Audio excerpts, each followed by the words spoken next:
everyone. Good morning. Ooh. I think I've got some volume there. Yeah, we got. All right. It's a hot. Happy Tuesday to you. Today is, I think everybody know what today is. Today is Tuesday, finally November the 8th. Yeah. Finally. If people don't know that today is election day, I don't know where they've been. It's shortly after the 10 a.m. hour, and we are here in the Rockdale Auditorium, 903 Main Street, in the heart of Old Town Conyers. We are calling our meeting to order this morning, and we will start with the Pledge of Allegiance and invocation by our good friend, Reverend Tony Elder, Wesley Community Fellowship Church. Come on up, Pastor.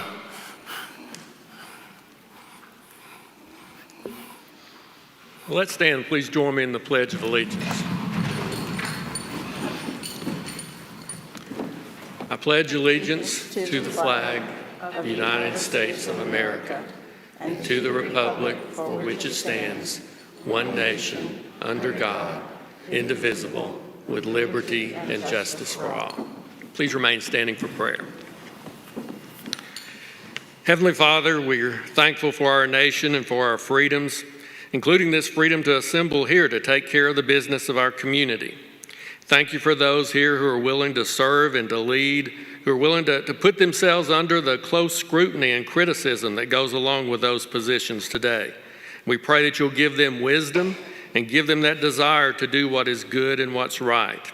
And on this particular day, we do especially pray for the elections being held, that people will vote wisely, that your will might be done, and that you'll raise up those who are needed for these times in which we live, as well as protect us from those who would lead us in harmful directions. And we thank you for concerned citizens who are willing to get involved, to let their voices be heard, and who seek the good of our community. May what is done in these moments today please you, not only the issues that are discussed and the decisions that are made, but the spirit in which it's all accomplished. In your Son's name we pray. Amen. Amen. Amen. Commissioners, we have a full agenda this morning, and we're going to try to stay focused and stay on task as much as possible. At this point, we'll move right on into, let me say thank you to Pastor Elder. Give him a wonderful round of applause. Yes. Pastor, we heard everything that you said, and we thank you for your presence and for your prayer this morning and leading us in our Pledge of Allegiance. Moving on to item number 3, special recognitions and presentations. Executive Director Rutledge. So as Director Redmond is taking the podium, he will guide us through this presentation this morning, and we have a lot of guests with us. All right. Thank you. Good morning. Good morning. Rockdale Special Olympics started back in the mid-'70s, started in the school system. Slowly over the years, the participation grew as the Masters, which are ages 22 and above, was added. Special Olympics offers basketball, bowling, bocce, softball, swimming, tennis, and flag football. The athletes that participate in Rockdale Special Olympics have brought some hundreds of medals home. Besides medals, 2 of the families have received Distinguished Service Awards. Rockdale Special Olympics' mission is to provide year-round sports training and athletic competition in a variety of Olympic-type sports for people with disabilities. The Special Olympics Georgia State Fall Games welcome more than 900 athletes in Valdosta, Georgia at Freedom Park on October 7th through 9th, 2022. The Rockdale County Special Olympics Masters softball team played their hearts out and brought home the gold medal for the 4th straight year. That will be 2017, 2018, 2019, and 2022. There were no games during 2020 and 21 because of COVID. We would like to recognize the team and commend their coaches and support systems for their time, talents, and commitment to making sure that these awesome athletes get to have these great experiences. So as I call you guys up to the front, come on up. Come on up.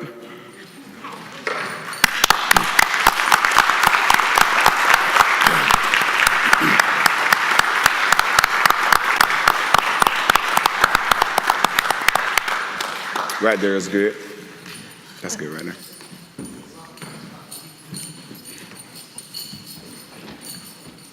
Coach, you can come to the mic.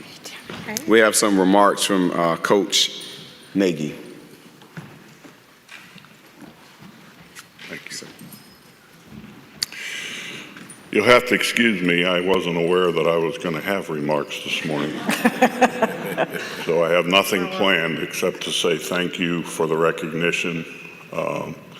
Thank you for partnering with us in this endeavor. I've had the pleasure and the honor to work with these guys for some 18 years now. When I first started, Coach Pam and Coach Jane, through church, invited me to come and my partner to come over and work out with these guys on Thursdays. We had a pretty full work agenda, but we made time, and it was the best time I had all week. I still have 3 athletes that have been with me for 18 years, less COVID. You can see one of them's got a whole, looks like Mark Spitz up there. And a lot of these guys have been with us through the years, and I just want to thank each and every one of the coaches that stands here before you for their commitment. I know they feel the same way as I do. We're honored to be a part of this. I travel quite a ways to be with them. I'd still be with basketball, except I can't drive at night, and basketball happens to be a night practice, so we've had to make other arrangements, but it's the greatest thing I do, next to worshiping my Lord and Savior Jesus Christ. And I get to work with my brother, who also enjoys it. My father, before he passed away, was involved somewhat. It's just been a shining light in my life, and I want to thank you for recognizing it. Thank you.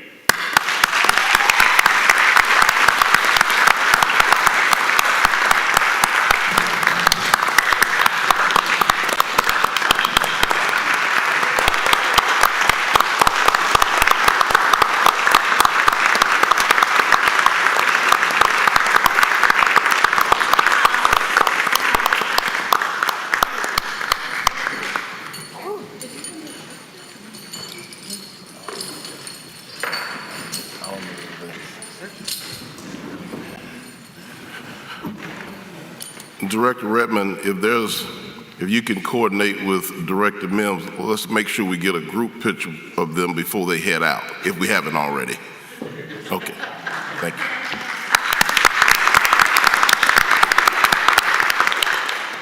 you. All right. Sir, Well, can I just make a comment? yes. The gentleman that just gave the remarks, I can't remember your name. Rod. Thank you, Rod. I was struck by your comment that this is the next best thing to worshiping God. Amen. And in a way, you are serving. Because of your service, you are showing your worship. Amen. And they clearly are thrilled with your work and appreciate it, and I do appreciate it too. Commissioner? Most people who know me know that I have a special needs niece, and she participates in Special Olympics, and it is such a big part of her life, and it's such a joy to see the growth that she has attained through Special Olympics. And anytime that you get to volunteer to do, one year, and it was years ago, I was still living in Savannah, I volunteered to I don't know what I was doing, with a basketball team. And that was, but when you are there, every cheer, every clap means something to that team, and it's one of the best things that you ever do. So I highly encourage anybody that really wants to do some service and make their service part of their worship to get involved with a Special Olympics team. It's probably one of the best things that you ever do. I wrote that down, Commissioner Williams. In service, you show your worship. So, and I truly believe that this is a way to do so.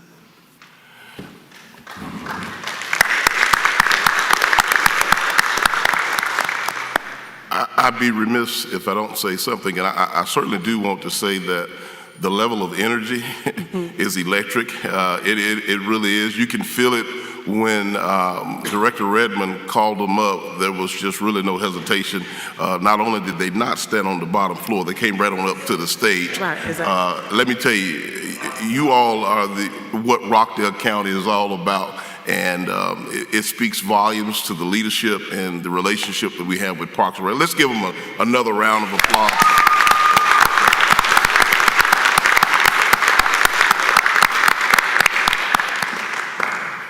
Wow. Okay. All right. Next up is...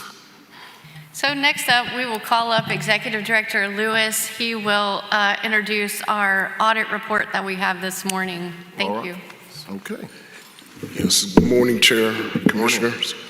This morning I bring Jeffrey White from Finley, Banks, Finley and White, our auditing firm for the second year, who is presenting our financial reports. Mr. Jeffrey White, please come forward to present the financials. Thank you. Sir. Good morning. Good morning. Good morning. Thank you, Mr. Lewis. As he said, my name is Jeff White. I'm the engagement partner for the firm of Banks, Finley, White and Company, which conducted the 2020 audit and the 2021 audit. We've issued our report. What I want to do is just discuss the report. We've issued our report for the year ended 2021. And so I want to briefly cover with the commission a few important items within the report. And Mr. White, if you would, we'll just give a minute for the transition to take place. We'll let that way. Thank you so much. You're welcome, yes.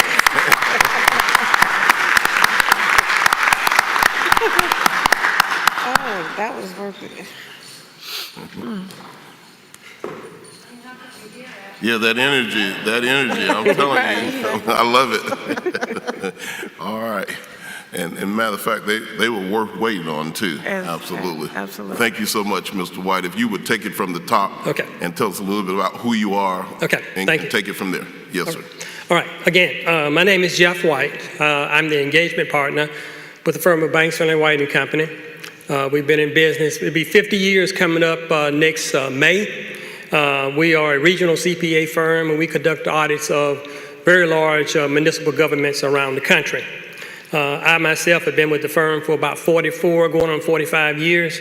So this is kind of what I do. So what I'd like to do is cover the 2021 audit. We've done 2020. This is the 2021 presentation. And so you can move to the next slide. So what I want to talk about is just briefly give an overview of the audit, talk about the responsibilities that we have as auditors, talk about the scope and objectives, talk a little bit about the summary of the audit results. I don't want to go into a lot of detail because it's a lot of information. And then I want to talk about some communications that we're required to make to the commissioners. Next slide. So in terms of the audit, okay, so what we audited was we did a financial audit and we did a compliance audit of the commission's financials for the year ended 21. Within a financial audit, what you're doing is auditing the financial statements, and you're trying to determine and make a presentation that is fairly presented in all material respects. And then as it relates to the compliance part of the audit, what we're doing is we're determining whether or not Rockdale County comply with the laws and regulations that apply to the financial statements, as well as grants and contracts, particularly as they relate to the federal awards programs that were administered during the year. And Rockdale administered somewhere near a little over $19 million in federal contracts in the 21 year. So within the report document, it's a 140-page document. It is prepared by management. We attach our report to it. We're actually 3 report letters to it, and we give our opinion as to the presentation. Like I said, it's 140 pages. There's an introductory section, a financial section. There's some required supplemental information, which is covered under government accounting standard statements. Next slide. The supplemental, there's other supplementary information.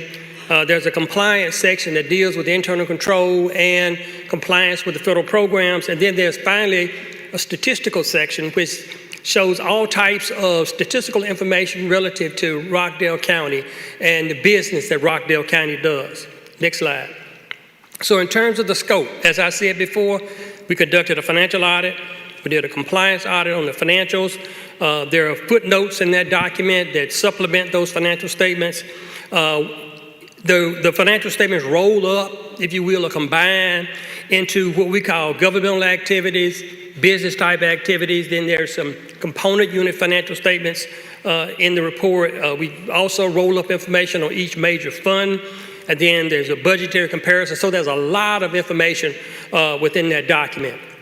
Next slide. We'll move to the next slide from there too. Let me go to slide 10. Can you move to 10, please? I want to give you an overview of the reports that we issued. We issued 3 letter reports. The first report covered the financial statements. Second letter covered the internal control over financial reporting and compliance. And then the third letter covered compliance and internal control as it relates to those federal programs, that $19 million in federal money that you expended during the year. Next slide. So as it relates to the report on the financial statements, and this is one of the primary reports that we issue. It's on page 1 and 4 of the document. And it concludes that the financial statements that are presented within the document are fairly stated. So it fairly states the results of operations, financial positions, cash flows, and all of this is in accordance with generally accepted accounting principles. The type of report that we issue for the 21 year is the best possible report that anyone can receive from an independent CPA. There's no better report that can be issued for that.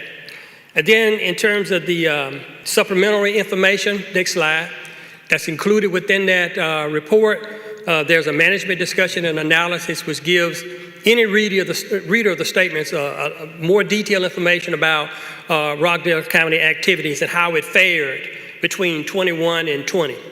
There's information on the pension and OPEB plans. And then we, of course, as it relates to that information, we perform some limited procedures. We do not do full audit procedures on the pension and OPEB information. Next slide. So that second letter that I talked about covers internal control and over financial reporting. That's on page 108 and 109 of the document. And this is what we found. We did not identify or find any deficiencies in internal control for the 2021 year. We did not find any deficiencies in internal control that we would even consider to be a material weakness.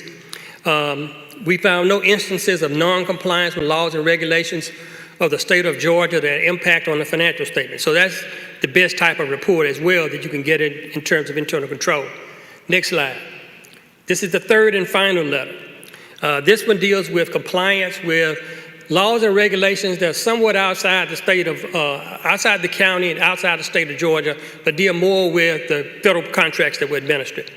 And the type of report that we issued on that is an unmodified report. Again, this is the best possible report you can get. And what this report says is that Rockdale County complied with the major terms and conditions of its grants and contracts, federal grants and contracts. Again, we're talking about $19 million worth of federal money in 21. And we did not identify any deficiencies in internal control as it relates to compliance that we would consider to be a material weakness. So we got 3 good reports. One on the financials, a clean report. Internal controls and laws and regulations, a clean report. And then compliance and internal control related to federal programs. Good, clean report. So no issues there. Next slide. And I've kind of already covered this. No significant deficiencies in internal control. No non-compliance, no significant deficiencies that we would call material weaknesses. Next slide. Okay, so as it relates to these federal programs, it's $19 million in federal money. This is what we have to report within the document, and we have to report to those federal agencies that provide funding for you. Again, no issues were found, no deficiencies, unmodified report, no question costs, no disallowed costs. In 21, we had to audit at least 20% of the total federal expenditures of Rockdale.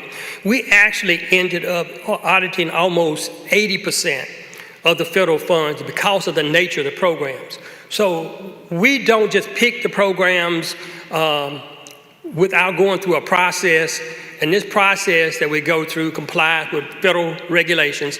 and it afforded us the necessity to have to audit $17 million in programs. And really, the only thing we have to audit is every program that's over $750,000. So when you do that, you get $17 million for Rockdale. We audited the highway program, the coronavirus state and local fiscal recovery program, the capitalization grant programs. We had to audit the COVID money. When the COVID money came in, the government said, hey, you got to audit this money. So we audited all the COVID money. Rockdale County qualifies as a low-risk auditee. That's the best possible place a recipient of federal funds wants to be in. What that means is that you have administered those programs in accordance with all rules and regulations. And that puts you in line, if you will, for refunding or additional funding because you've demonstrated and exercised your ability to handle federal money. So that's the position you want to be into. If you were considered to be high risk, the auditor would have to actually audit more money. We have to audit 40%, but you're low risk. All we had to do was 20, but we ended up with 80. So it's all good. Next slide. This slide just kind of shows what the accounting department, finance department has to do in bringing these financial statements together. There are a lot of accounting policies that have to be implemented. Every year, there seems to be a new accounting requirement added onto the list.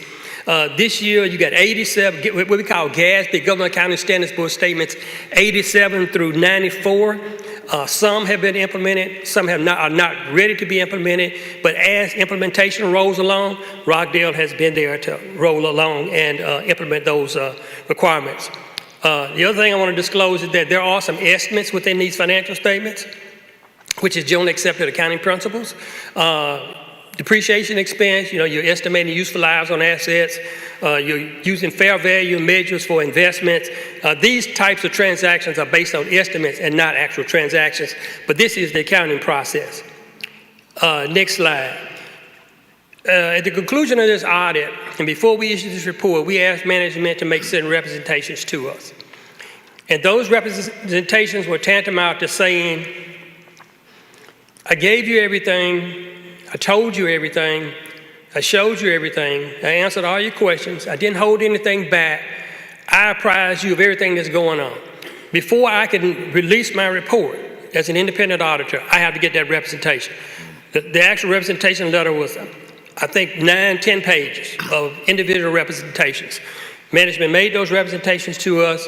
We obtained corroborating evidence to support that, and so we were able to release the report. And so that's a part of the whole packet. We are required to disclose to you certain, next slide please, certain conditions that took place during the audit. And so for the benefit of the commission, to give you some comfort in terms of our dealing with finance, finance accepted responsibility for the financial statements they provide. They followed all the generally accepted accounting principles. There are no omissions or misstatements within these financial statements. Based on the work that we did, we feel that we've covered everything. We use a risk-based approach, and we are comfortable enough to write our report on our letterhead and sign our opinion and attach that as a part of this document. So we got 3 letter reports, as I talked about before, that are within the document. Next slide. In terms of how the audit was conducted, management was very cooperative with us. They provided us everything that we asked for. There were no issues or disagreements with management on what we need to do. They didn't try to stop us from auditing an account or asking for certain information. They were very timely in how they submitted the information to us, the detailed level of it, and they were very cooperative. So I want to disclose that fact to you. No disagreements, no difficulties encountered in conducting the audit. Okay, so move on to the last slide, slide 23, please. When we conduct an audit for each year, we're required to look back at issues that we saw in the last audit, in a management letter in particular, and we look to see if management has corrected those issues. Well, that has been the case. Management has corrected those prior issues from 2020, which dealt with the agency funds. That stuff changed and is now being done under the new accounting standards of GASB 84. And then we had a federal program that got dropped off last year. We made sure that program got on so we have no more issues related to federal programs. So management did a great job of correcting the issues. So what I want to allow now is give you some time to ask some questions, if you will. But before I get to that, I want to commend management, Mark and his team for working with us to get this done. A lot of information in 140 pages. I also want to commend the commission. I was at the retreat, and there's other evidence even prior to that, but the proactive position and the level of concern you have about financial reporting and accountability, I want to commend you. I just kind of watch y'all during the retreat sessions. Your knowledge of your county operations is commendable because I've worked with a lot of city councils and county commissions around the country, and I have not seen the level of involvement and concern that y'all have in a more intelligent way. I don't know any other way better to put it. So I commend you for that. And I think it's because of that the county is in the condition that it's in now. So one last thing, I said we did a financial audit and a compliance audit. We do the same type of financial and compliance audit that any other independent auditor or CPA would do in the country. Well, I want to make it clear, though, that this is not a forensic audit, what's really more appropriate, forensic accounting, because we were not targeting a crime, a potential crime that may have been committed, and that's what happens when you do a forensic audit. So a lot of folks get kind of a little confused between financial and compliance and then forensic. So there's a total difference between the two. Forensic is something you really have to specifically nail down and say, I think a crime's been committed, I need you to investigate. So I want to make that clear. But we found nothing, no evidence that there was any fraud, abuse, or any illegal acts performed. So I want to make that clear, okay? All right, I'm ready to answer any questions y'all might have. Thank you, Mr. White. I'm going to yield to Commissioner Washington, and then we'll go to Commissioner Williams. First, thank you so much for all of the hard work and working with our team and giving us, this is our second time hearing it, so coming and showing the people, because now you're being recorded so everybody hears. But I guess my concern is, you said that there's a difference between the financial audit and a forensic audit. If we were to start for a forensic audit, do you have any suggestions on where we would even start looking at a forensic? Is this in a forensic capacity? No, I don't. I do not have, if we had an issue or concern, we would have expressed it in our report, a letter, and we would have made a recommendation that you do further investigation. But in the 21 audit, we didn't find anything that we want to present forth as a need to dig any deeper. Unless you, but that's not to say that, management is more intimately involved in day-to-day activity. But if there's something you have a concern about, something specific, and I use the word specific because what you want to do is you want to limit your focus and your cost to where you think the risk is. So if you've identified something, say, hey, I need more on this issue. I need more detail. I think something has happened and I want you to prove it or disprove it. That's how I would proceed with that. Very focused, very definite, very specific. That's how you keep your costs down. And my final question is, or would you please explain to everybody about how you all are audited? You all are peer reviewed or something like that. Right. Any CPA firm that is a member of the American Institute of CPAs, that is regulated by State Board of Accountancy, State Society of Accountants, every CPA is required to have a peer review, which means that we have to be audited. And what they audit is our processes, our quality control standards. And they actually select work that we've done. They could select Rockdale County, say, and they would basically go through what we did to make sure we followed all the standards in our audits. They issue us a report just like we issue you a report.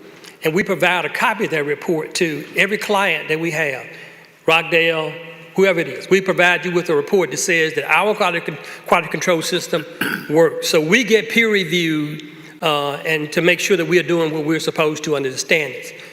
I myself am a peer reviewer, and I actually peer review other CPA firms around the country.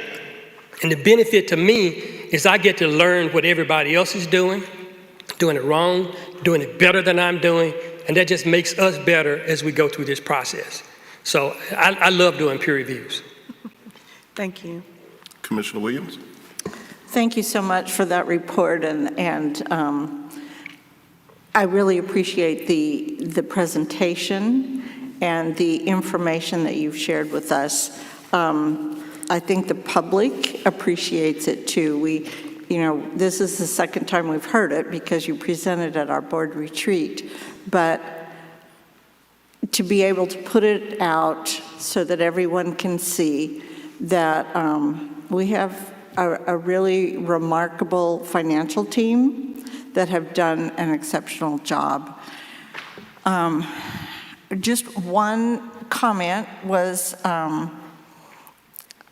know that one of the questions I had asked you at the retreat was, did you see anything that would indicate we needed a forensic audit? I did not. And so just, you wouldn't recommend that we just go willy-nilly and... No, I would not. As I said, if we found anything that we had a concern about, but it was beyond the scope of a financial and a compliance audit, we would have made a comment in our report and say this is a potential deficiency, and we suggest that you go through a forensic audit or whatever else, other investigation that might need to be done. We have a legal responsibility as independent auditors that if we find any potential, if we find fraud has occurred, we're required to contact the authorities. We'll tell you, and then we'll say, hey, we're going to contact the authorities about this, all right? So we have that legal responsibility to do that. Okay. So if we found anything, and we won't wait until the audit's finished. We will do it immediately. Once we find it, before we've even finished the audit, we'll bring it to your attention first, and then to the attention of any authorities that need to be notified. Thank you. Okay. Mr. White, I want to say thank you again for working with Director Lewis and our finance department. We certainly do appreciate knowing that they've done their due diligence within the finance department, and all the information, again, as Commissioner Williams pointed out, that you presented to us during our board retreat, and again this morning, really clears up a lot of thoughts and things that we wanted to make sure that was clear, not just for ourselves. We were clear based upon the information given to us and provided by the finance department, but for the citizens, and making sure they understood the processes and the procedures. But I also appreciate you focusing on your legal obligation that has absolutely nothing to do with us.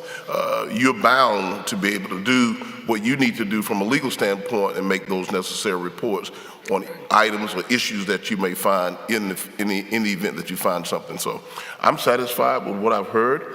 I appreciate this. Again, congratulations to Executive Director Lewis and the Finance Department. We certainly appreciate the work that they've done. And I am at peace with this presentation as I was during the retreat. Is there any additional comments? No. Mr. White, thank you so much. Thank you. You have a great day. Yes, sir.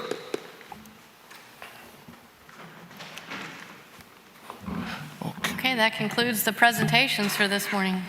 All right. We're moving down to item number 4 on our agenda, which is the approval of the agenda. I move to approve the agenda as presented. I second that motion. It's been properly motioned and second. Are there any questions? All in favor, say aye. Aye. Aye. Motion carries. Approval of the minutes from October 25th, 2022 and November 1st of 2022. I move to approve the minutes of October 25th, 2022 and November 1st, 2022 as presented. I wasn't there on the first. Second that motion. It's been properly motioned and second. All in favor, say aye. Aye. Aye. Motion carries. There is no unfinished business on item number 6, so we'll move right on to the consent agenda. Item number 7. I move to approve the items on the consent agenda as listed below. I second that motion. It's been properly motioned and second. Are there any questions concerning the items on the consent agenda? All in favor say aye. Aye. Motion carries. Okay, that takes us down to the regular agenda, item number 8 and item number 2022-527. That is correct. Item 527 is an ordinance to make and provide appropriations for the period beginning January 1st, 2023 and ending December 31st, 2023, to make and provide such appropriations for the operations of the Rockdale County government, its departments, boards, and other agencies and funds, including all elected county officers and their employees, to provide for the control and administration of all funds of such agencies from all sources, to provide an effective date, to repeal conflicting ordinances and resolutions, and for other purposes. This is submitted for a first reading. I move to approve the first reading of this ordinance as presented. I second the motion. It's been properly motioned and second. Are there any questions? All in favor say aye. Aye. Motion carries. Next item, please. Item 528 is a special use permit case 2022-01, an ordinance to amend the official zoning district map of Rockdale County as amended to authorize a special use permit for a dog kennel at 1609 Valley View Road, Conyers, Georgia 30012, to repeal conflicting ordinances and for other purposes. This is submitted for a second reading. I move to deny this ordinance as presented. I second that motion. It's been properly motioned and second. Are there any questions or comments regarding this item? All in favor say aye. Aye. Motion carries. Next item, please. Item 529 is a special use permit case 2022-02, an ordinance to amend the official zoning district map of Rockdale County as amended to authorize a special use permit for a daycare at 2462 Wall Street Southeast, Conyers, Georgia 30012, to repeal conflicting ordinances and for other purposes. This is submitted for a second reading. I move to approve the second reading and to adopt this ordinance as presented. I second the motion. It's been properly motioned and second. Are there any questions? All in favor say aye. Aye. Motion carries. Next item, please. Item 530 is a future land use case 2022-04, an ordinance to amend the future land use map of Rockdale County's comprehensive plan as amended so as to redesignate property located at 2051 Highway 138 Northeast from medium density residential future land use category to the high density residential land use category, to repeal conflicting ordinances and for other purposes. This is submitted for a second reading. Also this morning, we have available Deputy Director Wheeler from the Planning Department if you have any questions about the conditions on this property, and the next item also goes along with it as well. So let me know I if you'd like had to a pause. question. Okay, just a second, and we'll come to the... In the presentation that we heard at the public hearing, one of the conditions that the Planning Department had put into this permit was a playground. Yes, ma'am. But the applicant told us that they weren't going to put in a playground because this was geared for adults. So I wanted to get some clarification on that. That's an oversight by the planning department, ma'am. I apologize. When we were updating our conditions, we forgot to take that part out. Okay, so So yes, ma'am. So it is not designed for children. So again, we're amenable to that change of the amenities areas being included to take it out where it's just a green space, but not included children's playground and a dog park. well, I would say a dog park would be okay. It seems to me that, there's plenty of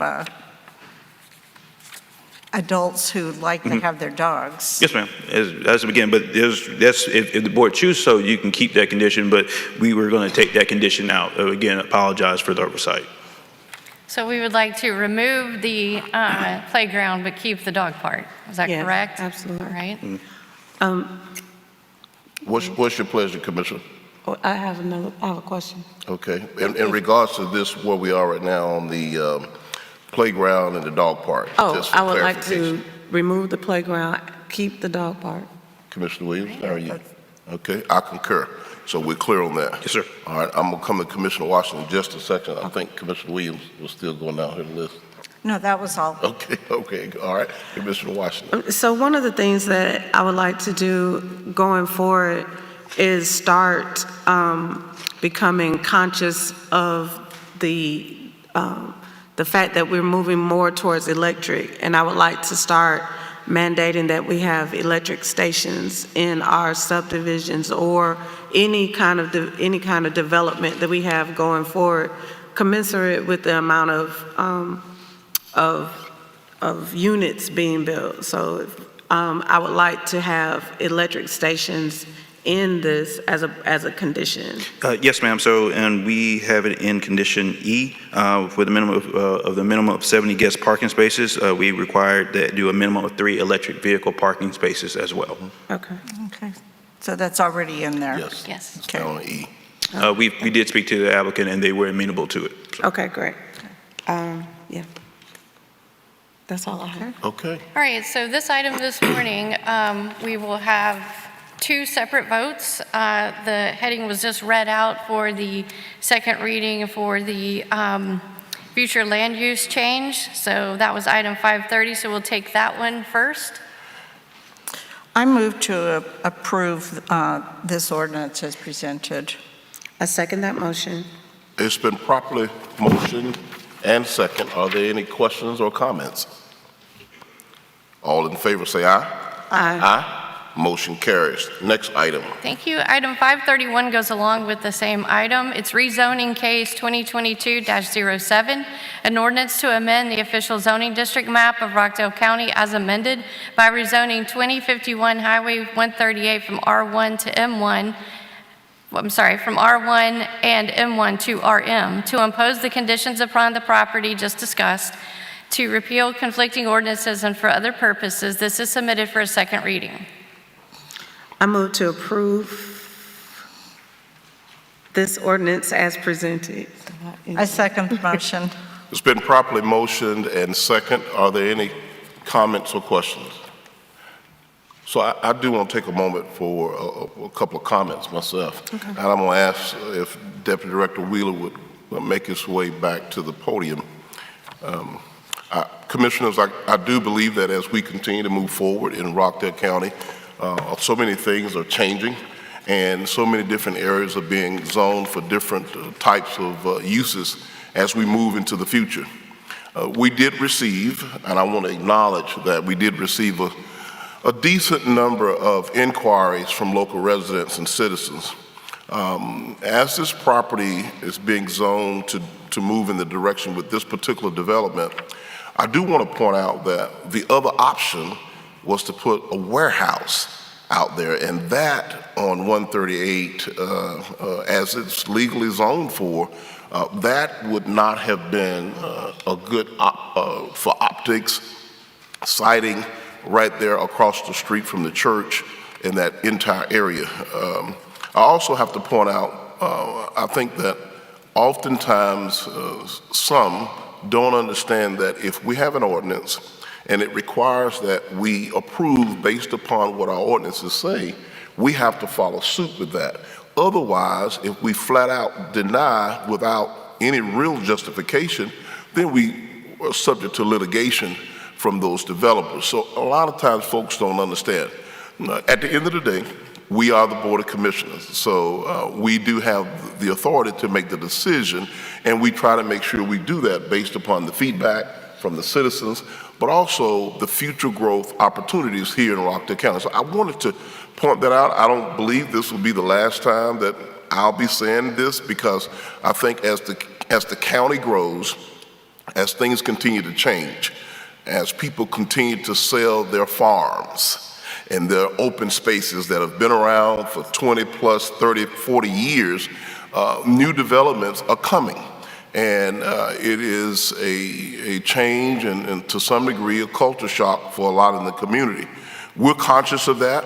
We are aware that citizens came into Rockdale for certain reasons. We also are aware and acknowledge that folks grew up here and it had been a particular way for a long, long time. But for the property owners who own the property, their children and their grandchildren don't want the cow pasture. Absolutely. They don't want the farm anymore. No one is interested in the farm. In fact, the children and the grandchildren, they want to sell the farm because guess what they want? The money. The money. So then they come to the Planning and Development Department and say, at least the buyer does, the developer does. I'm thinking about this property. If I purchase it, can I build this structure? They check with Planning and Development first. If Planning and Development says that the property is zoned for what it is they want to do, they go back and they buy the property.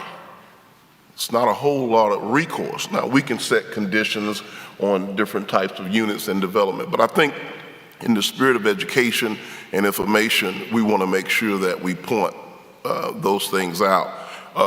Deputy Director Wheeler, just another second on this. I do want to hear from you because you were able to do, you and your staff was able to do some due diligence as it relates to issues or concerns like school capacity, water, sewer, traffic studies. Can you speak to the information that you have regarding that?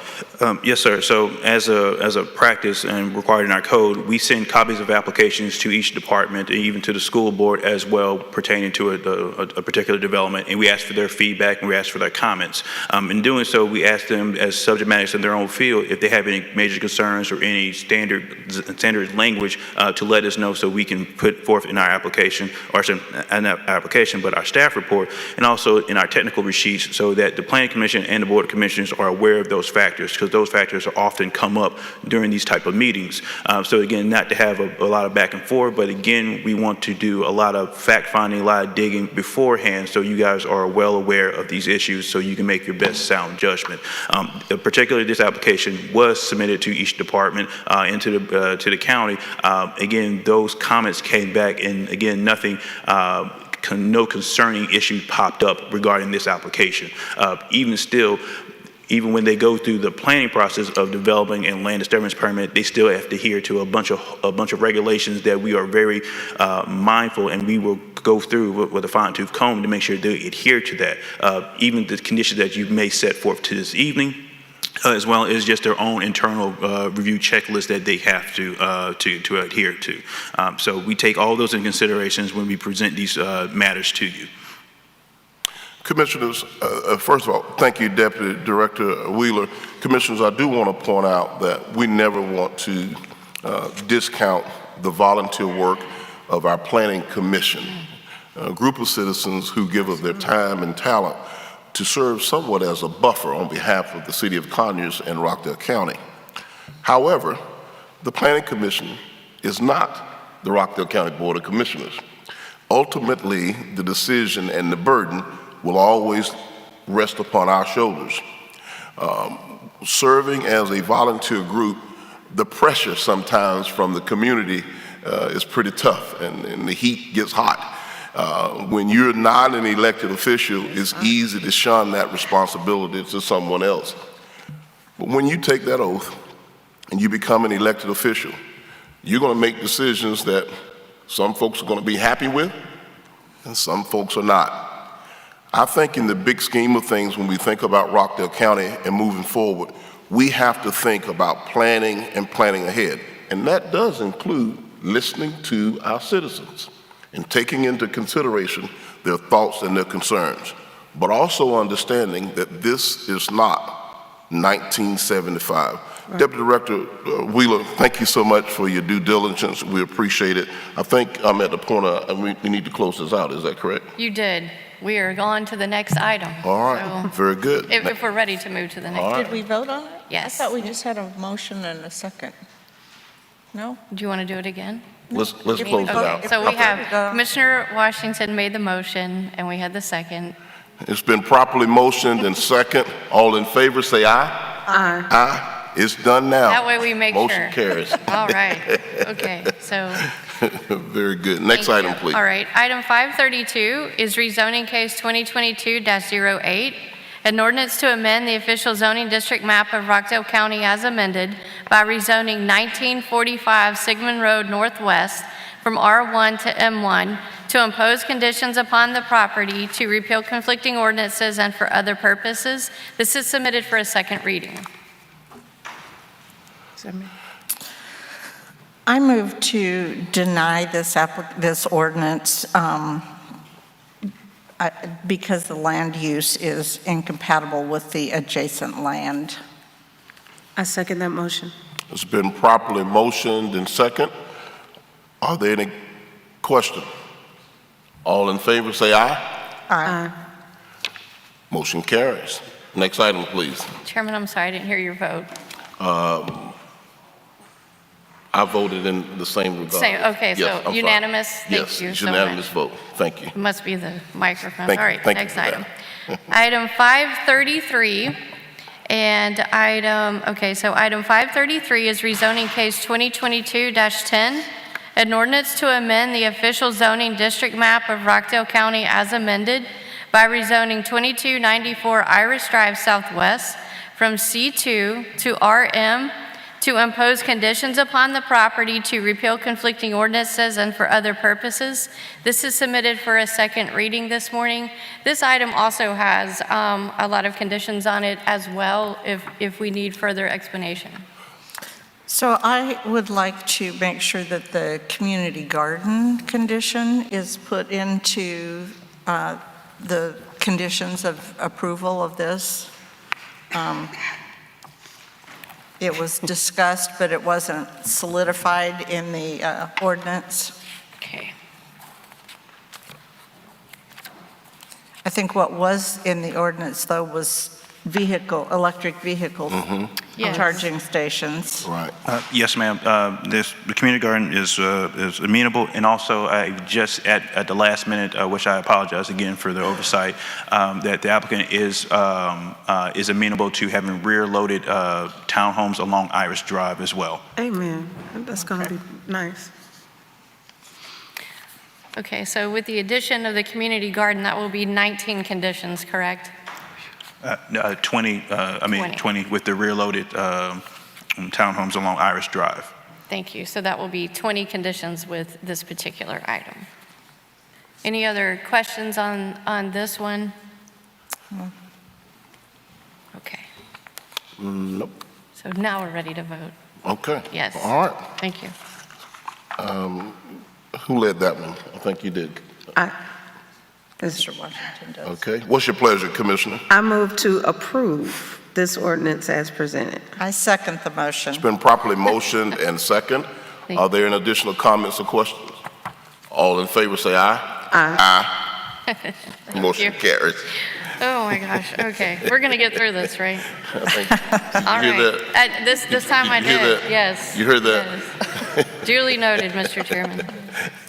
All right, item 534 is a future land use case 2022-09, an ordinance to amend the future land use map of Rockdale County's comprehensive plan as amended so as to redesignate property located at 0 Glen Road Northeast from medium-density residential future land use category to the high-density residential land use category, to repeal conflicting ordinances and for other purposes. This is submitted for a second reading this morning.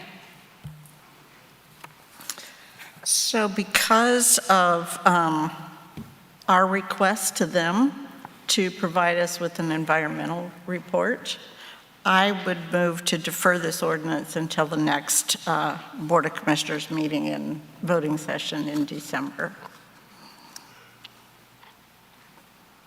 Commissioner, what's your pleasure? I'm ready to vote. So, okay, and I hear you, Commissioner Williams. So I'm gonna go to Executive Director Rutledge. If we defer this item, when will it be taken up again, pending our calendar? The second Tuesday in December, so it'll be December 13th, because we will be on recess for the rest of this month, so it'll be a month. Okay, all right. Restate you. Who's going to make the motion on this one?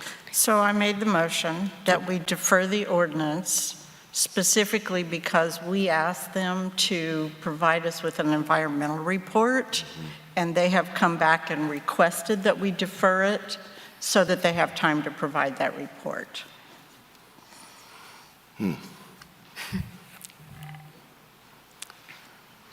I second that motion. It's been properly motioned and second. Are there any comments or questions? All in favor say aye. Aye. Aye. Motion carries. This one will be deferred. We'll be I'll back put my no on the record. Opposed? Okay. Thank you. and let the record reflect Commissioner Washington's no. So we'll be back to this in December. Yes. Okay. And All the right. next item goes along with it. It's the rezoning case 2022-12, an Right. ordinance to amend the official zoning district map of Rockdale County as amended by rezoning 0 Glen Road Northeast from R1 to RM, to impose conditions upon the property, to repeal conflicting ordinances, and for other purposes. This is submitted for a second reading. So again, I move to defer this ordinance as presented to the next voting session of the Board of Commissioners. I second that motion. It's been properly motioned and second. Are there any comment? All in favor say aye. Aye. Motion carries. All right. Okay. So item 538 is a Can I resolution. say Oh, I apologize. Go ahead, Commissioner. It seems, though, as we're getting things more in line with as much development is coming, that when we have an applicant that is encountering severe questions about the environment and the things that they're going to do with the environment and how it's going to impact them, that we should automatically ask them to provide an environmental as part of their package, as what they're giving to the planning commission. They should come to us prepared to give us the best that they have, to eliminate any questions, to have precise renderings when it's coming to us, and we have people giving us pictures of flooding already in the area, concerns about wetlands, so that we can make decisions based off on all of the information. Because had we not asked for that, they were asking us to make a decision that could have impacted all of those things without that information. So that's one of the reasons why I voted no, is because I thought that they should have come to us better prepared, and they weren't giving us their best. But with that being said, that we should be telling them that they need to come to us with the best they have at all, at every level of this, when we're looking at changing our community. I agree too. If it would make the process just a lot more efficient if we had all that information to start with. Well, Commissioners, I concur with both of you, and I think that the culture and the climate of our community, as I stated earlier, has changed, is changing. And that has caused our Planning and Development Department to take a different posture. As future applications come into planning and development with the changing of our climate, it really has now an atmosphere or an environment that forces us to, based upon what we've experienced, and this year has been an educational year in so many ways, both from our citizens as well as from our developers. We're now better prepared, knowing the sentiments of this board, knowing the culture of the community, the climate in the community about new development.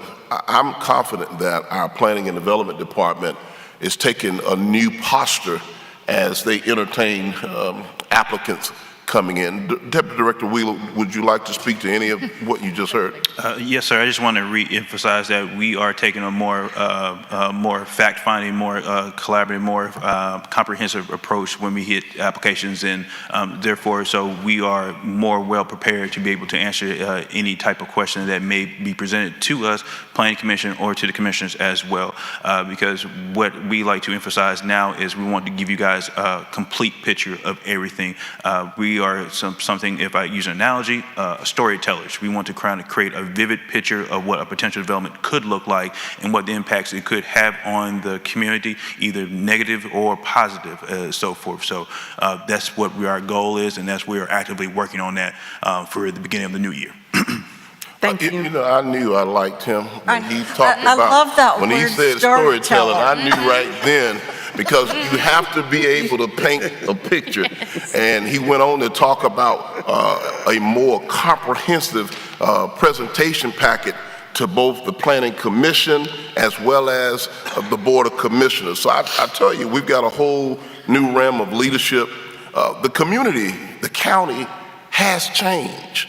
And it continues to evolve and change. We must keep up and having leadership like Deputy Director Wheeler on board to make sure that we get those comprehensive reports and that they do the storytelling to paint the picture to the community.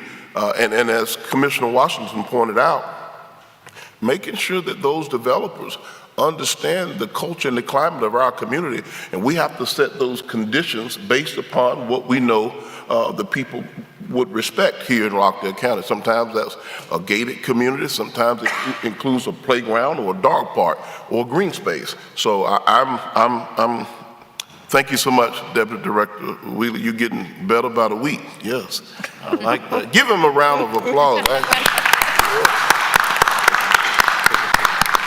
Absolutely. You have to spotlight your people when you got good people, good folk. Y'all know how folks are fighting all over Metro Atlanta for this talent that we have here in Rockdale County. So when you have good people, you give them another round of applause. Yeah. Don't you go nowhere. So now we don't know. Go anywhere. We got you. To get in your good graces, I always say it's storytelling. If you can, storytelling. If you have y'all, the ability y'all hear that, right? to tell a story and paint a picture so that the people, you take the people to the setting of what it is you're trying to say, they can see it sitting there as you're speaking and giving it to them, explaining it, take them to the setting. And once you do that, then you have them and you can sell your features and your benefits. Don't get me started. I'm trying to get you stopped. It's a good subject. All right, now you got me all discombobulated. What item are we on? All right, so we are on item 538. We are going to get through this. I just know it. All right. So item 538, a resolution allowing for allocation of supplemental compensation for the Rockdale County Judicial Circuit Chief Superior and Superior Court Judge incumbents so that Rockdale County can better align with the market in providing a fair and competitive salary supplement to our Superior Court judges. I move to approve the resolution as presented. I second that motion. It's been properly motioned and second. Are there any comments or questions? All in favor say aye. Aye. Aye. Motion carries. Next item, please. Item 539 is Snapping Shoals EMC Water Resources Department. The conditions of service to enable the power lines to be connected to the water treatment plant's new maintenance building at 3090 Gees Mill Road at no cost. I move to approve this contract as presented. I second the motion. It's been properly motioned and second. Are there any comments or questions? All in favor say aye. Aye. Motion carries. Next item, please. Item 540 is with Motorola Solutions Incorporated through the Rockdale County Emergency Management Agency 911 Division for the emergency microwave replacement between Farmer Road and Union Church Road in the amount of $352,103. This is submitted for ratification. I move to ratify this contract as presented. I second that motion. It's been properly motioned and second. Are there any questions? All in favor say aye. Aye. Aye. Motion carries. Next item, please. Item 541 and 542 go together, but they're just in two separate votes, and it's still the same amount of money. This is not a duplication of funds. So item 541 is Enterprise Fleet Management Incorporated through the General Services Department Fleet Division for the fleet vehicle lease of 18 2023 vehicles ordered through the Sourcewell contract in the amount of $165,965.52 at 60 months, and this is submitted for ratification. I move to ratify this contract as presented. I second the motion. It's been properly motioned and second. Are there any questions? All in favor, say aye. Aye. Aye. Motion carries. Next item. Item 542 is the requisition through General Services Department for Enterprise Fleet Management Incorporated through the Enterprise Fleet Replacement Plan in the amount of $165,965.52, and this is submitted for ratification. I move to ratify this contract, this requisition, as presented. I second that motion. It's been properly motioned and second. Are there any comments or questions? It was a little confusing to me, and I had a conversation with Jennifer this morning, but I just wanted to clarify that one is just the contract. We're just signing the contract for this amount. The second one is requesting the funds to pay for the contract. Yes. Got it. So, Chief Sanders, you want to elaborate on that one? Sure. Good morning. Yes, so when we approve a contract, we actually have a corresponding requisition, and basically that's, it goes together so that we can draw down the funds. And you approved previously the master lease for this, so each time you get a group of new vehicles, you'll see this on your agenda. So this is the ones that we're finally going to a 5 years, so we don't have 1992 vehicles. Finally. Yes, and there's actually an electric vehicle in this batch, a Chevy Volt, that we're going to use for the courier. So are we going to have it with the tax commissioner so that we can use their Yes, phone? it'll have a station. We'll work on installing that. Okay. All right, this one has been properly motioned. All in favor, say aye. Aye. Aye. Motion carries. Okay. Great. We are down to public comment. I have no public comment cards. Does anyone have any? Okay, so we have one to speak. I'll go ahead and read the disclaimer while she comes up to the podium, if that's all right, Mr. Chairman? Yes, Okay. yes, ma'am. As a reminder, public comment is limited to 3 minutes per speaker. Comments relative to any issues that are currently going through the public hearing process, matters that are in active litigation, political campaigning, or partisan politics will not be heard in this meeting. Speakers are to address the chairman, not each other or the audience, and are expected to conduct themselves in an appropriate manner. The use of abusive or profane language shall not be allowed. No debate or argument between speakers and/or members of the audience shall be permitted. Okay, Ms. Gillard? I didn't want y'all to have a meeting without public comment. Oh, We're thank you so much. We're trying to encourage people to come and speak out and talk to y'all and look at you and watch what you're doing. So I'm trying to do that. The budget, I did find out the difference between the 90 and the 94. The 90 million was the adopted 2022 budget. However, when the 2022 budget was first presented last year, it was 63 million. And over the year it was adopted, you got ARPA funds, you spent ARPA funds on reoccurring expenses, and it jumped to 90 million. The proposed now is almost 94 million. So that was a big jump over 2022. At the budget public hearing, Commissioner Washington said that was their first opportunity to dig deep into this budget, this almost $94 million budget. Normally she does an analysis of years before to look at the increases and why. However, I didn't see any changes from the dollars in the public hearing to what's presented today. Commissioner Williams said revenues were going up and so are expenses. Well, if the revenues are going up, I don't know why the expenses have to go up. She likes to go line by line. She looked at the request in July. Well, the request in July equaled $98 million. So the finance department has gotten it down to $94 million. So I guess there was $4 million worth of wants rather than needs in the July department presentation, so I'll have to thank finance for tightening up. Again, Commissioner Williams said she would look at those requests in July, go back through that again and see where we are. Again, I don't see any change from the dollars that were in the budget public hearing and what's presented today. Also, in the proposed 23 budget is $1,200,000 in contingency, which still haven't gotten a clear answer on. One more quick thing, when the chairman says culture and climate, I think trees, I think clean air, I think green space. I don't think houses, automobiles, impervious surfaces. I think climate. Thank you.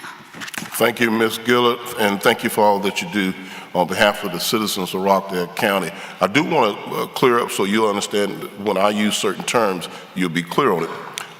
Culture has multiple definitions, and when I speak of culture, I'm actually talking about the community, the demographics, the shift, the difference in this community, the type of people we have here now, the mindset of folks, farms versus no farms, restaurants versus no restaurants, and the types of restaurants.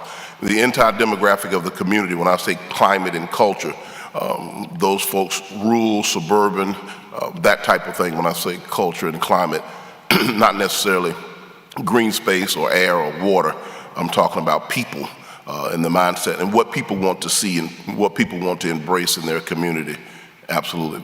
And what they don't want to see. So all of that is combined.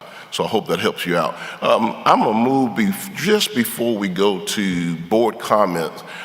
Director Kelly has a brief update regarding transit and mobility, and he's going to start us off with that. I wanted him to bring an update to the commissioners so they know exactly where we are as we prepare to go over into 2023. This has been a big concern of the BOC for quite some time. Did y'all do matching ties on purpose? Great minds, great minds. So, good morning. Good morning. Commissioners, and good So morning, what Chairman. she just said that you look mighty sharp. Absolutely. Absolutely. Give him a round of applause.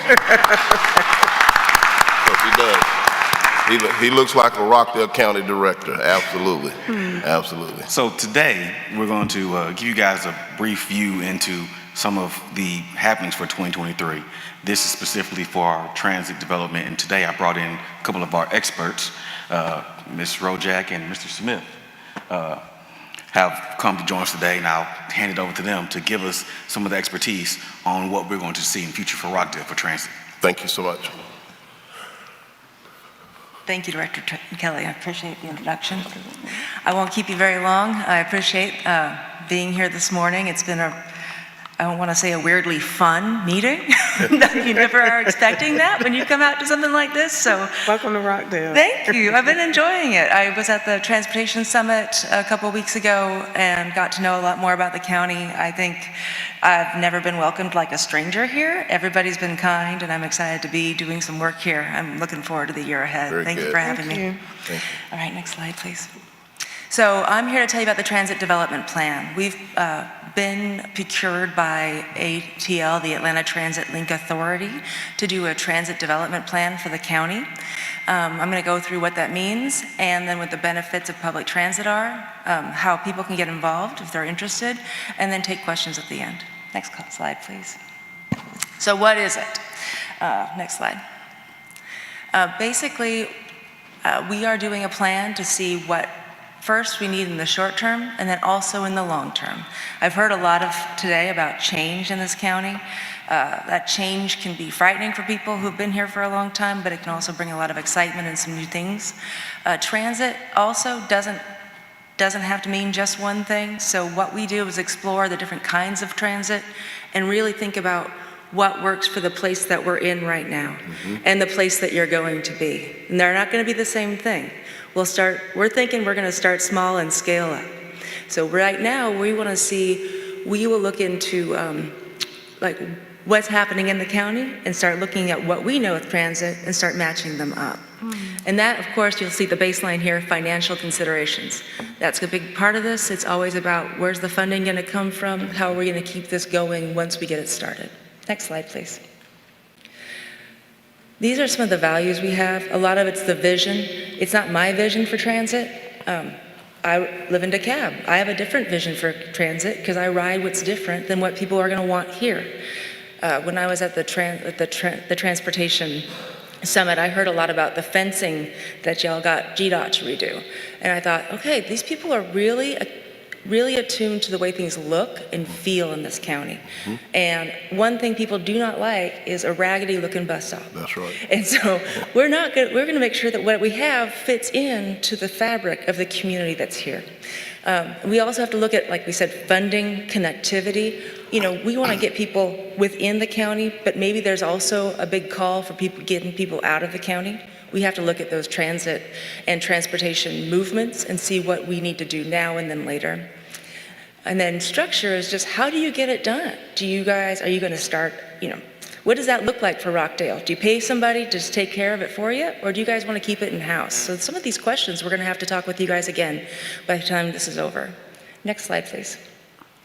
Why do you need one? It's like, why would you do this? If this is something that's brand new, why hire somebody to tell you about transit? It's like, how complicated can this be? Well, plenty complicated for one thing.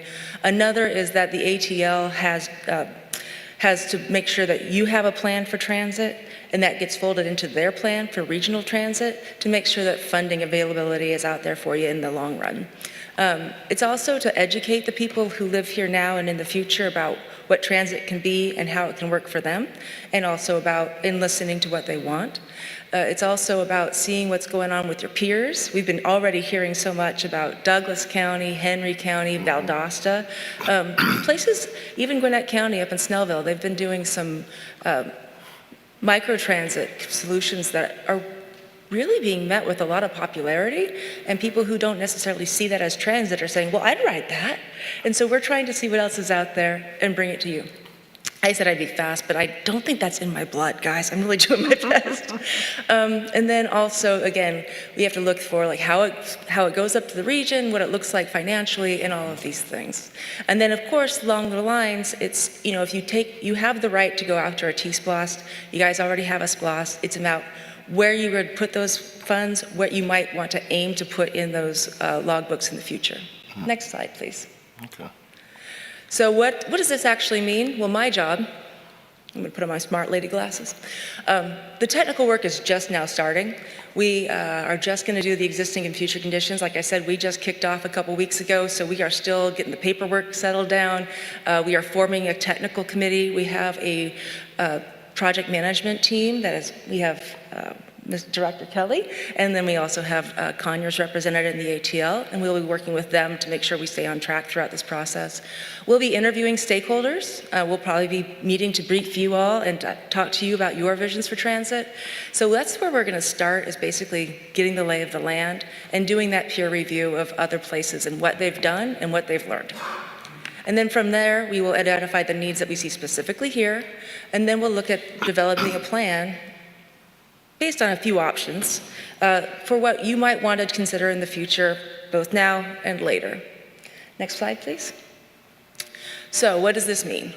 Ultimately, we want to get you something that you can put into action if that's where you're going.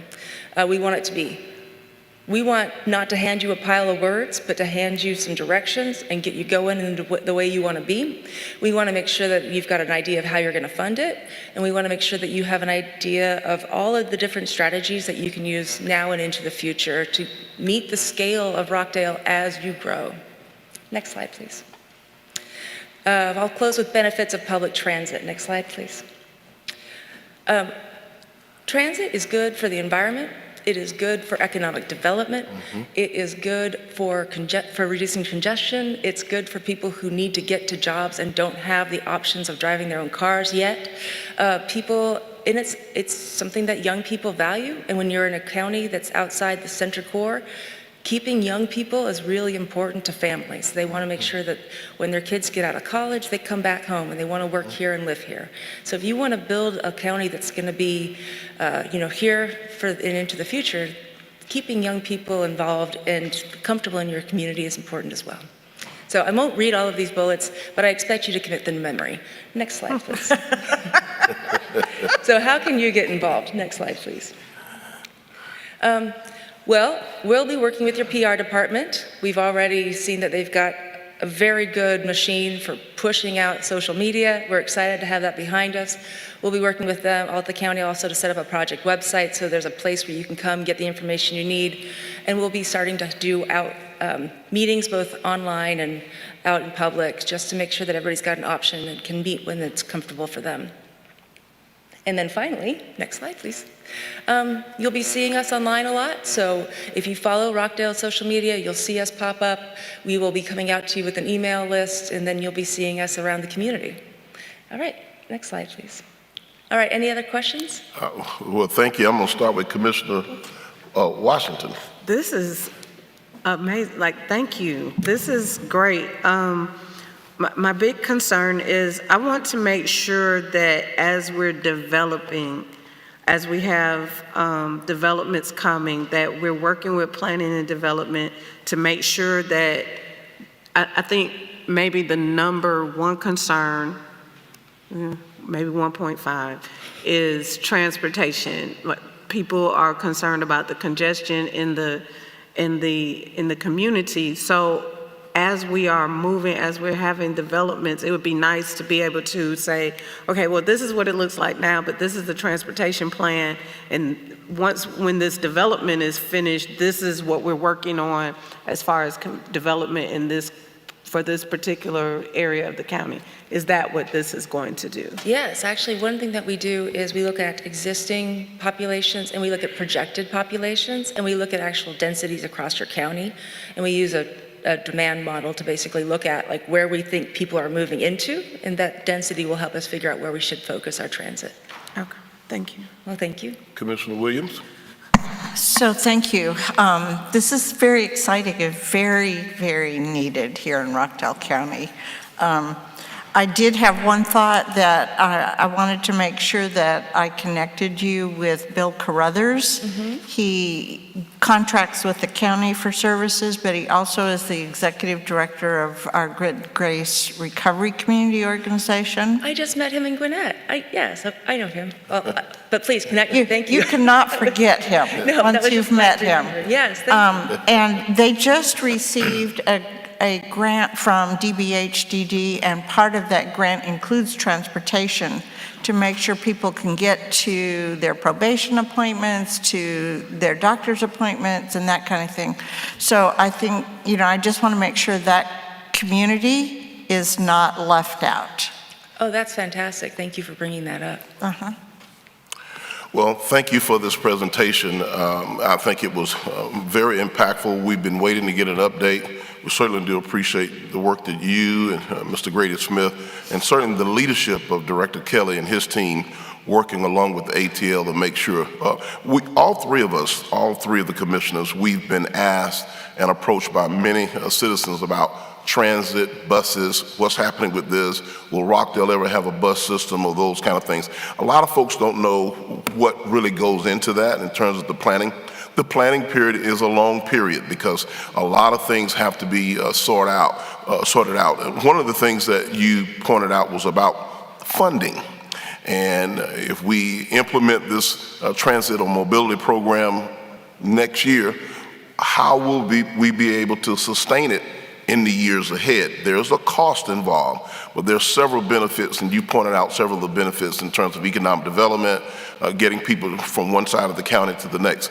But we're eager to hear more as we move into 2023, so we look forward to another update, perhaps somewhere around the first quarter, as you all continue to make some more strides and engage with the community. I also appreciate you doing your due diligence and homework, taking a look at our public relations department and seeing how robust that we have mediums already to reach out to folks. So that's a big deal as well, and we're excited about it. So thank you so much. Thank you for having me. Thank you.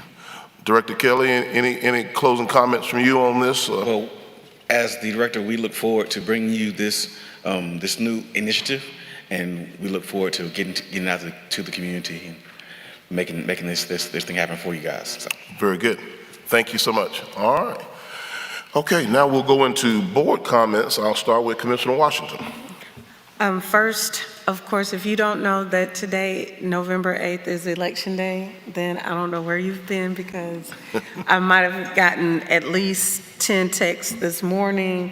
So if you haven't voted, please go out, get out to vote. Take someone with you that has not gone out to vote, so please vote. The second thing that I have on my list is to commend Parks and Recreation for a fantastic fall festival. I had a ball. When I tell you I had a ball. For some reason, they had me giving out the little, they gave door prizes, and they had these tickets. So you had to come up and get your ticket. So I made everybody that wanted a ticket dance. So you had to dance. So it ended up, they had a dance off in front of, to get tickets. So we had a good time. I made them sign waivers. I'm just joking. But we had a ball. It was very well orchestrated. Everybody seemed to have a good time. The vendors were amazing. It was just a good fall festival. The weather was perfect. As you can see, I have a little hoarse because I was having a good time. So, and so I just wanted to say what a great job you all did on that event, and hopefully we do something like that again. I didn't stay for all of the bonfire, but one thing that they did was they had a drumline presentation where they were doing the drum lines competed against each other. So I thought that was really good. But that's all I really have for today, until, of course, Commissioner Williams reminds me of something. And Commissioner Williams, if you would just hang on one second, just before, you did a fantastic initiative through NACO with the green lights for veterans, and our public relations department put together a video. I want to show that video right before you get into your comments. So if Director Mims, if your team could get that video up to us as we salute our veterans.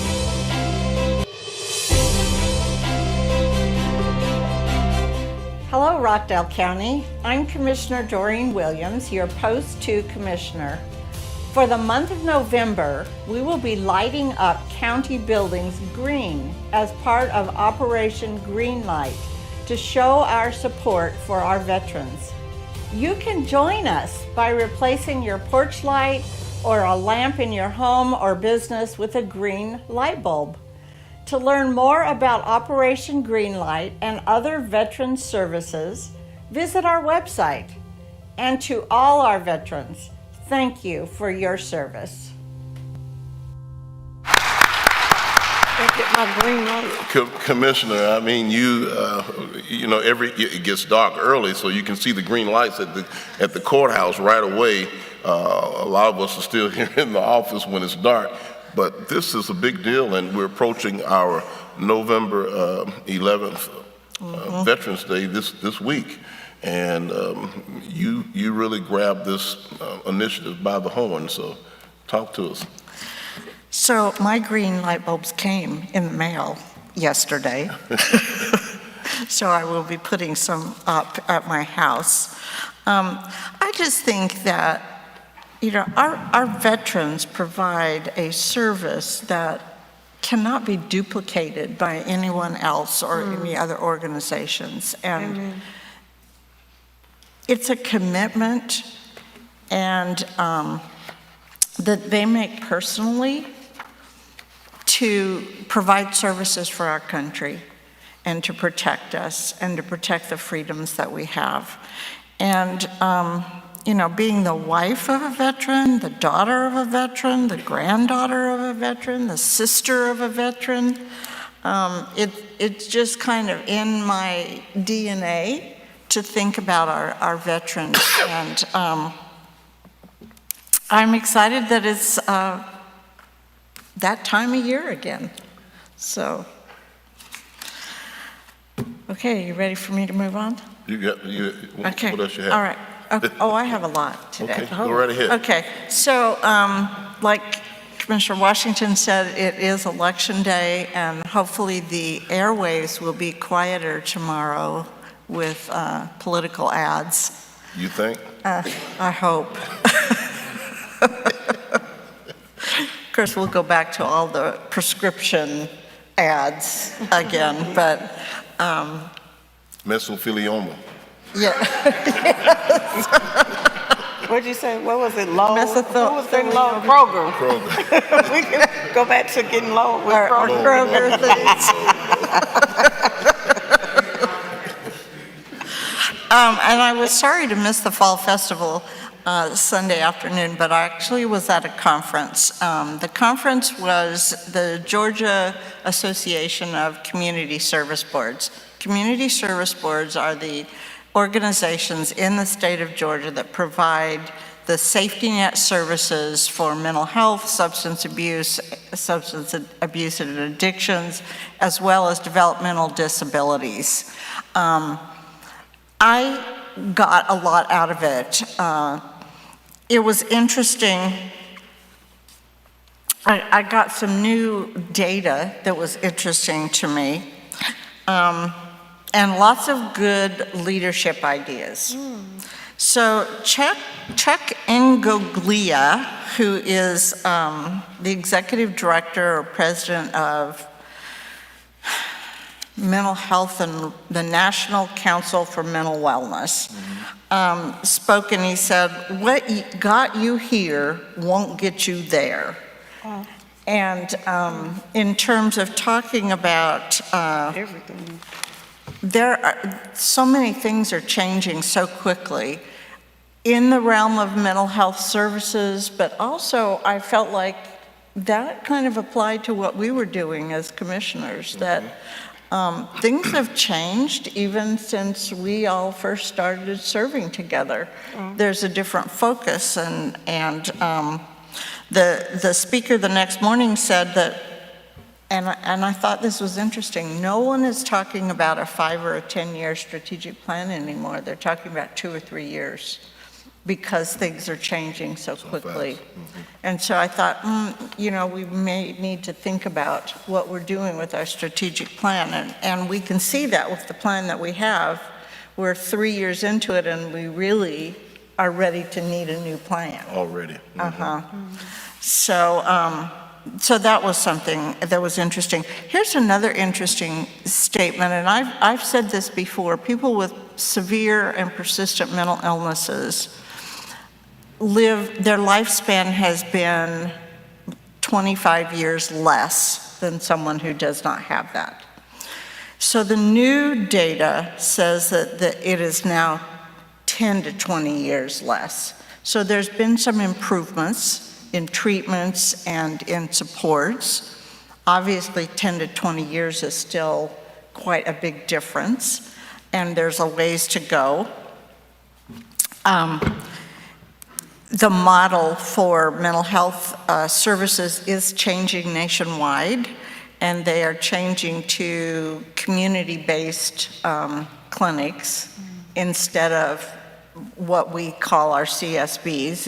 It has a different payment model and has just some different goals. And the goal is to extend lifespans as well as increase quality of life. So this speaker referenced a Dr. Linda Hill at Harvard, who does a thing on leading innovation and leading change, and talks about how they're different. And leading change is when you have a vision and you're trying to inspire people to follow you. Innovation is you have a vision, but you can't necessarily communicate it well because you can't see how to get there, but you have this hunch and you have this vision and you have the ability to move that forward. And I thought we have seen some of both of those in the county, in some of the initiatives that we've had. Obviously, I identified with that innovation part. But it was interesting because it's going to take innovation to make the changes necessary in the next few years. Here's another thing. We don't rise to the level of our goals. We fall to the level of our systems. Our systems meaning our organizations, the way we do things, the way we've always done things. And so we have to, for instance, we just saw a good example of a system changing, and that's our Department of Transportation, looking at a strategic plan and a process for moving our transportation needs and identifying them and moving them forward. If we didn't have that, well, we can't really rise to the goal of having, a transportation system in Rockdale County.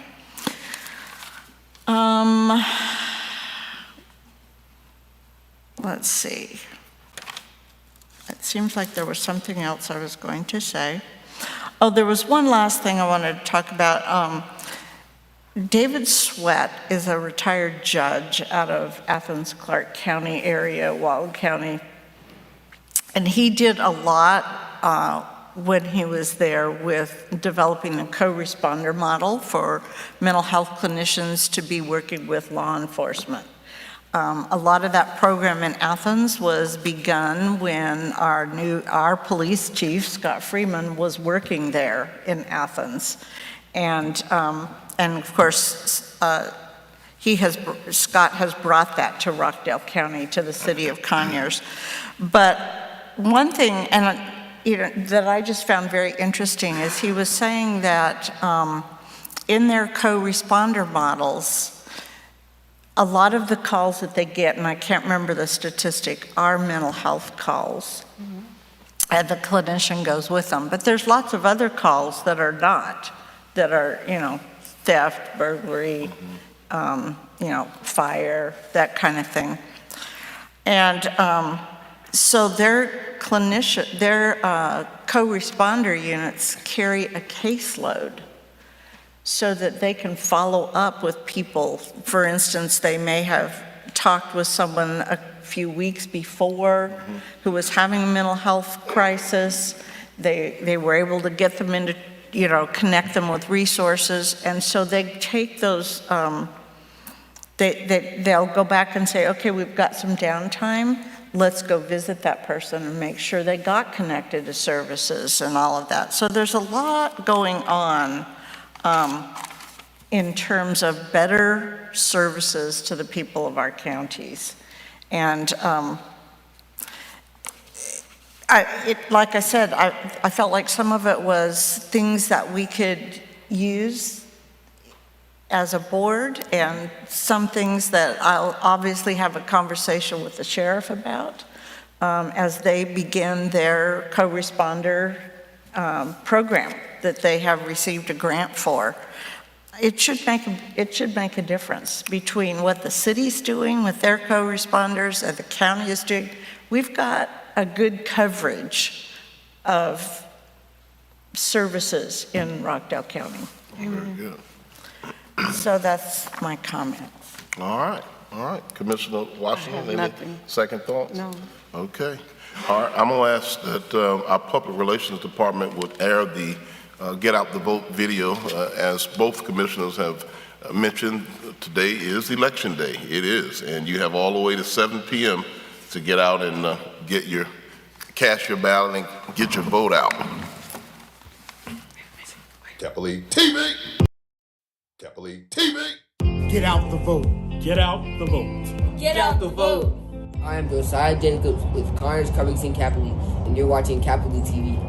Recently, members of the Conyers Covington Alumni Chapter of Kappa Alpha Psi Fraternity Incorporated gathered to host a Kappa Coffee House town hall meeting, which served as a voter education and nonpartisan forum with various political panelists being invited. Some of the topics discussed included spreading the message to vote, gun violence, the new Georgia abortion bill, property taxes in Rockdale County, school, community, and education.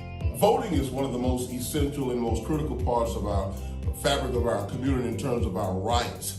It's important that you vote, because if you don't vote, you don't have a voice. When we think about changing the world and making changes in our communities, in our homes, in our families, and we think about the impact of education, economic development, our transportation system, and our infrastructure in our local communities, you have to cast your ballot. You have to cast your vote. Then I have a piece of history, and our heritage speaks to the importance of so many people have paved the way, have died on behalf of us to be able to get out here and vote. A lot of those folks did not have the luxury, or should I say the opportunity to vote. They paved the pathway for us.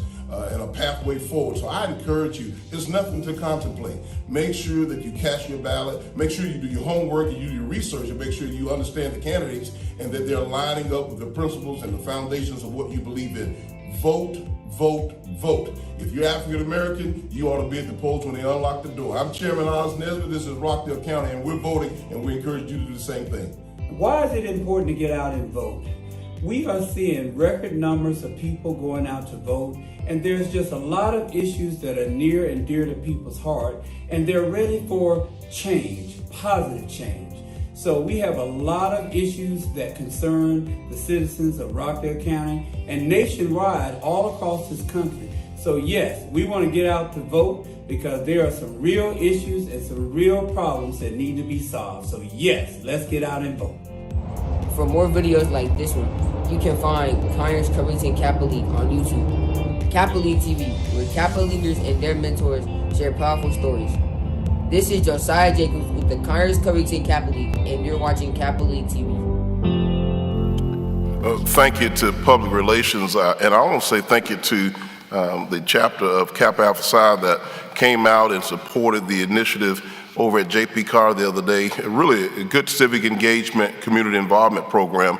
But for the young man who led that video in terms of encouraging folks to get out and vote and be civically involved, we wanted to make sure that we aired that because we thought that was a good step in the right direction in terms of his project that he had to do, as he's one of the mentees for the organization. So, Can Commissioner I do Washington, a plug for that organization? yes, that ma'am.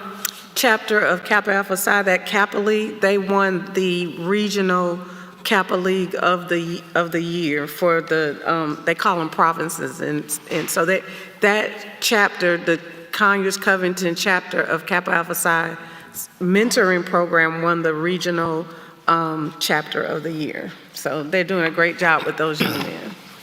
Just wanted to. And you also had another announcement. I have another announcement from our clerk of court. Wanted me to announce the winner of the breast cancer. I'm assuming they had a contest for who could wear the most pink in the county. And the winner is, drum roll, no, I'm just joking. Thank you. See, you had the best PR department.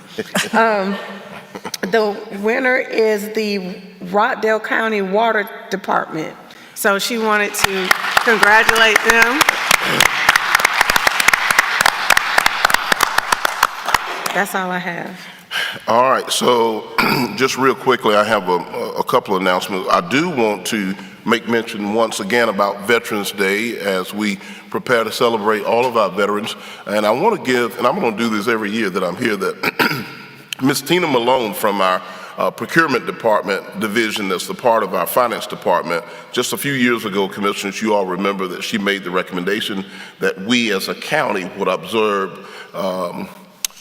Veterans Day for our employees. So yeah. Veterans Day is a county holiday, and we want to say thank you to Ms. Malone for doing that. We also want to encourage you to participate in the Walk of Heroes Veterans Memorial Day program that will take place out at the Veterans Memorial Park at Black Shoals.